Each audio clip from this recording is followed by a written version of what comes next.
When this Conservative government is out of the way, you're going to need a government which tackles the real issues, the real problems in our country. I think that means it's going to have to be a government in which the Liberal Democrats play an important part. Reality having dawned on me that we're unlikely to sweep the country on by ourselves. This is the Liberal Democrats? Yeah, the Liberal Democrats. You believe that, do you? No, as I say, I think it's somewhat unlikely. No, that's what I mean. You believe that it's not going to be a sweep. That is certainly what I believe.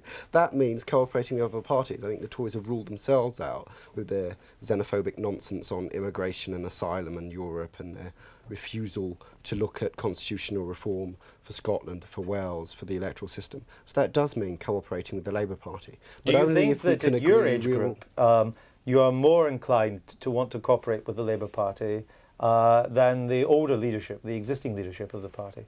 I don't think it's actually about age within our party. It's about whether or not you are serious about changing this country. I mean, you can't change this country simply by winning local councils and by delivering a lot of leaflets.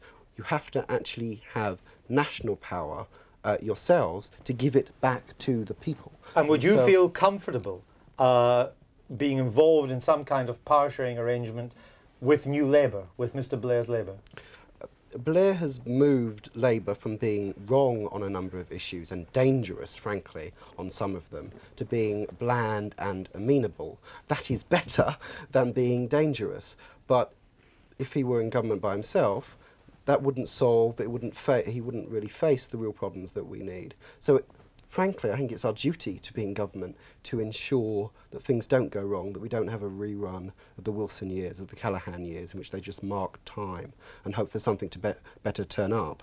And that something else ended up as Thatcherism, and I don't want that Mark II under Portillo or, heaven forfend, Redwood. All right, Vicky, these are the people of your generation that want to be your leaders. What do you think? I'd be very interested to hear from all of them why they have such strong party affiliations, because I do think it's a very strange time. I mean, I would say, Tim, for example, I'd like to know why. I mean, if you've grown up, if maybe like me you don't remember anything apart from a Conservative government, it seems quite strange to have enough energy to say, I'm so determined to make sure that things keep going exactly the way they have been, that I'm actually going to throw my weight behind them. So what's the answer to that, Tim? Well, I came into Conservatives because of the nuclear disarmament issue. That was where I cut my political teeth. But what I've seen throughout... But because you thought the Conservatives were the strongest opponents of nuclear disarmament? Yeah, I thought that if we threw away our nuclear deterrent, then we would leave ourselves defenceless. So you won that argument? Well, the Conservatives won that argument, and the Conservatives throughout the 80s won nearly every single major argument on Europe, on tax, on the economy. The opposition parties that we now see are cozying up to each other, there's a vote for the Liberals is effectively a vote for Labour. They've won lost every single argument in the 80s, and they're now telling us to vote for them. And what they're offering is just a set of bland promises. This may be a very dumb question, but purely on a personal level, are you not curious to see what somebody else might be like in power?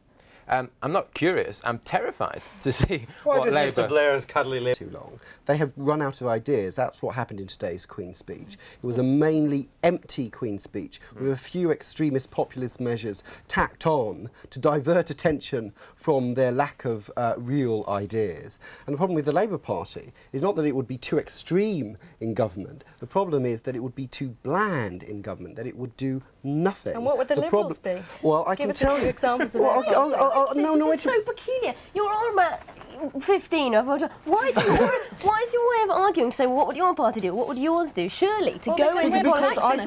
But surely you're passionately positive in favour of something. Yes, we are. We're passionate about changing the country. Well, at least I am. That's the reason why I joined the Labour Party, because I want to see us working together, not apart. That, you know, there's more that unites us than divides us. And yes, maybe I'm naive in thinking that the world can change, but that's what I want to see. That is not in the foreseeable future. I think there's a very good chance that after the next election we will be in government. And many have said the same before you, sitting on these sort of chairs. But I mean, what does the Liberal Democrats give you, given that it is not a passport to power? It's what I believe.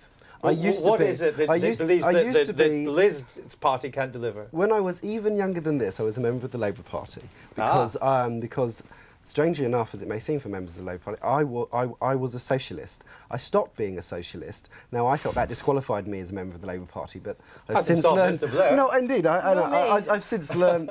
Don't you call yourself a socialist? Oh no, I'm proud to call myself a socialist. But wait a second. I believe in individual empowerment. I believe that means that people should be able to make choices. So that means tackling poverty. Labour can agree with that. It means tackling the state. The Tories can agree to that. And it means tackling prejudice, which hopefully everyone can agree to. But only the Liberal Democrats believe in tackling all three. So for you, it is the right mix? Absolutely. It's because of what I believe. And what Victoria was saying, well, why are you so involved? Why are you so partisan? I'm partisan because I believe my party stands for making this country a better place. Tim, Liz mentioned earlier that there may be some... Draw exactly the opposite conclusion, how worrying it is in our political system. I mean, you can't fault those three individuals, three leaders, and the consensus that has emerged. I think that is right. But what we have to remember is how the peace process came about. It came about with the government saying it would never deal with terrorists, that this was not something it would ever do. It was carrying on in secret. In secret, it was doing what it said. All governments tend to do that. Well, sure, and I'm not attacking, criticising government. I'm criticising a political system, yes, in which you have to posture, you have to pretend, yeah, that you are opposed to doing a certain set of things, even if you believe that the reality, the political situation necessitates certain action. You have to pretend that you'll never countenance that action. Right. That to me is a condemnation of our political system. So that may just be... Young people certainly get involved in single issue politics, but as you saw on the animal exports, it wasn't just young people who get involved and get excited about particular issues. But the problem with pressure group politics is that it takes power to implement the things you believe in. So that means you have to be part of a political party. But there has been a feeling in recent years that political parties have been declining as vehicles of allegiance, motors of change, and that pressure groups have called the shots over the animal rights business, over Brent Spar. It seemed to be pressure groups that mattered there rather than the parties. Well, I mean, that's what they're for. They are pressure groups, but they bring pressure on someone else. But what it shows is that the parties aren't listening to people. Is appalling at providing things. If anyone has signed on in their life for housing benefit or unemployment benefit, they will see that the state is not necessarily a particularly good guarantor of individual freedom. It usually is an obstacle to it. The role of the state, for me, as a liberal and a liberal democrat, is to enable people to make choices themselves rather than seek to provide everything for everybody.